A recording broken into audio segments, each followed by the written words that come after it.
Fala galera, beleza? Na aula de hoje vamos ver matriz inversa. Antes, porém, pessoal, eu queria deixar um recado para vocês. Inscrevam-se no nosso canal no YouTube, porque só assim você vai ficar a par de todas as nossas novidades. Beleza, galera? Noção intuitiva. Gente, antes de continuar, eu preciso também mostrar para vocês um comparativo entre produto de matrizes e o produto de números, que muitas vezes também são chamados de escalares. O que acontece? Vamos relembrar alguns conceitos que você deve ter aprendido lá pela terceira, quarta série. Vamos lá. Na multiplicação entre números, o 1 é o elemento neutro. Então, por exemplo, se você fizer 15 vezes 1, volta a dar o número original, que é 15. Se você fizer 237 vezes 1, vai dar 237. Não altera o valor. Por isso, nós dizemos que o 1 é o elemento neutro da multiplicação. Pessoal, o inverso de um número é aquele que, quando multiplicado pelo próprio número, dá 1. Então, por exemplo, 5 e 1 quinto são números 1 inverso em relação ao outro. Por quê? Porque se a gente pega o 5, multiplica por 1 quinto, dá 1. Beleza? Qual que é a definição de inverso? Um número que, multiplicado por outro, dá 1, significa que um número é inverso em relação ao outro. Então, a gente pode falar que 5 é inverso de 1 quinto e 1 quinto é o inverso de 5. Outra coisa, se o número vale 0, não existe inverso. Por quê, pessoal? Porque não faz sentido a gente escrever 1 sobre 0. A gente aprendeu que isso é um absurdo na matemática. Pois bem, você vai perguntar, Nerk, a gente não está vendo matriz inversa? Tá, com certeza. Por que você está falando de multiplicação de números? Porque esses conceitos vão ser praticamente idênticos aos conceitos que a gente vai aplicar em matriz inversa. Quer ver? Próximo quadro. A gente já viu que a matriz identidade é o elemento neutro na multiplicação de matrizes. Então, por exemplo, se você pegar uma matriz qualquer e multiplicar pela matriz identidade de mesma ordem, o que acontece? Você volta a ter a matriz original, muito parecido com o que a gente acabou de ver. Da mesma forma que o 1 é o elemento neutro da multiplicação de números, a matriz identidade é o elemento neutro na multiplicação de matrizes. Tranquilo? Começa a ver os paralelos. Outra coisa, pessoal. A matriz inversa é aquela que, multiplicada pela matriz original, vai dar o quê? A matriz identidade. O que acontece? Lembra que eu falei para vocês que, vamos voltar um pouquinho, comparar um pouquinho com esse conceito. Se você pega 5, multiplica por 1 quinto, dá 1. Fazendo um paralelo, se você pega uma matriz qualquer, multiplica pela matriz inversa, vai dar a matriz identidade.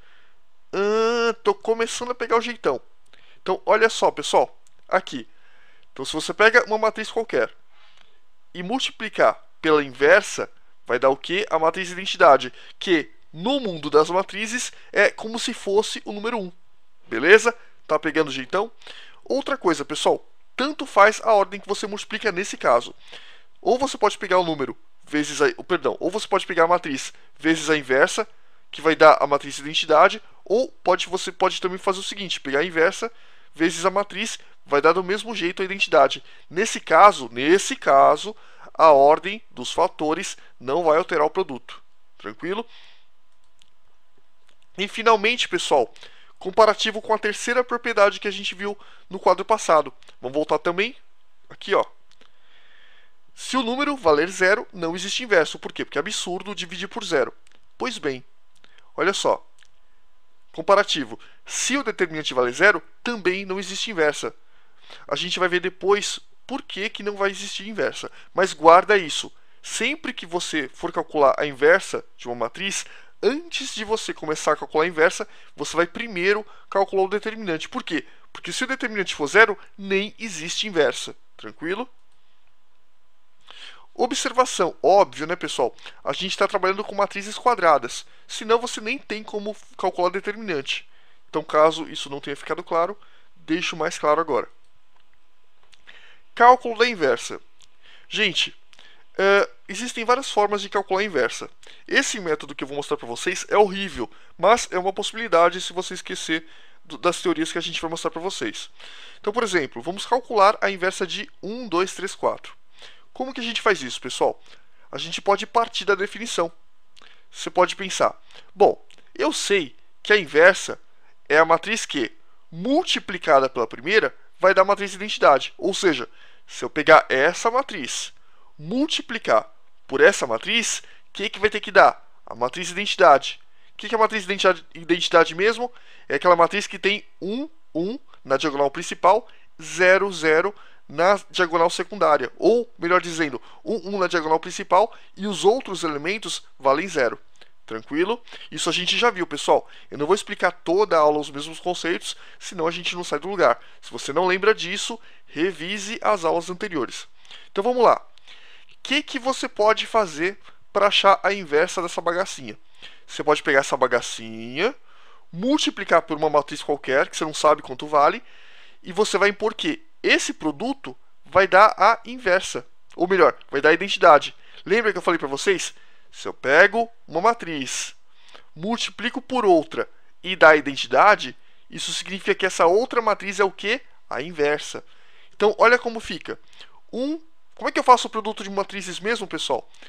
Eu faço, vocês lembram, né? Se vocês não lembram, vejam os quadros anteriores. Eu apenas peguei aqui a primeira matriz, coloquei embaixo, peguei a outra matriz que eu não sei, que é a inversa que eu quero calcular, coloquei em cima e fiz os cruzamentos. Aí nós temos esses pontos. Maravilha. Aí a gente pega 1 vezes A mais 2 vezes C. Então vai ficar 1 vezes A da A mais 2C. Depois, pessoal, 1 vezes B mais 2 vezes D. Então vai ficar 1 vezes B da B mais 2D. Depois, 3 vezes A mais 4 vezes C. 3 vezes A mais 4 vezes C. Nerk, eu não estou entendendo o que você está fazendo. Eu estou multiplicando essas duas matrizes. Se você não lembra disso, revise as aulas anteriores. E finalmente, pessoal, esse último ponto aqui. 3 vezes B mais 4 vezes D. Está aqui. O que você tem que impor agora? Você fez esse produto, correto? Sim, você fez. Deu esse resultado, não deu? Sim, deu esse resultado. Então, galera, para que isso aqui seja inversa, esse primeiro elemento tem que ser 1, esse segundo tem que ser 0, esse terceiro tem que ser 0 e esse quarto tem que ser 1. Entendi. Isso significa, pessoal, que se eu fizer A mais 2C igual a 1, depois B mais 2D igual a 0, depois 3A mais 4C igual a 0, e finalmente 3B mais 4D igual a 1. O que você vai obter? Resolvendo essa equação zona aqui, você vai obter os elementos que tornam essa matriz a inversa dessa aqui. Beleza? Um pouco chato, mas não vai falar que é difícil. É só resolver essa equação. Galera, é muito chato você resolver uma equação com 4 variáveis. Olha só, A, B, C e D. 4 equações, 4 variáveis. Muito chato. Por isso que eu vou falar para vocês que você só vai usar esse método em último caso. Por quê? Porque esse método é muito trabalhoso. A gente vai ver outros métodos que vão facilitar mais a nossa vida. Para isso, pessoal, eu vou precisar definir alguns elementos para vocês. Para calcularmos a inversa pelo método tradicional, a gente precisa aprender 2 novos conceitos. Quais são esses novos conceitos? Já falo para vocês. Uma coisa que eu preciso explicar antes disso é que não existe inversa, como eu já falei para vocês, se o determinante vale 0. Ou seja, calculou o determinante da bagacinha, deu 0. Galera, pode parar, não existe inversa. O que você vai fazer também? Calcule sempre o determinante, quando for possível, antes de calcular a inversa. Nerk, por que eu devo calcular o determinante sempre que possível? Porque tem vezes que não vai ser possível calcular esse determinante? Tem, galera. Às vezes o examinador coloca na prova determinantes com x. Aí você não sabe o valor do x até você terminar o exercício. Então você não consegue. Aí você tem que fazer outros processos e ir trabalhando com o exercício até achar a inversa. Mas, se for um exercício só de números, você sempre vai calcular o determinante para ver se existe ou não inversa. Senão você vai ter 2 trabalhos. Para que a gente possa calcular a inversa, eu vou apresentar vários métodos para vocês. O primeiro método, eu preciso mostrar 2 novos conceitos, que é o conceito de matriz cofatora e o conceito de matriz adjunta. Esse é o método tradicional que a gente utiliza.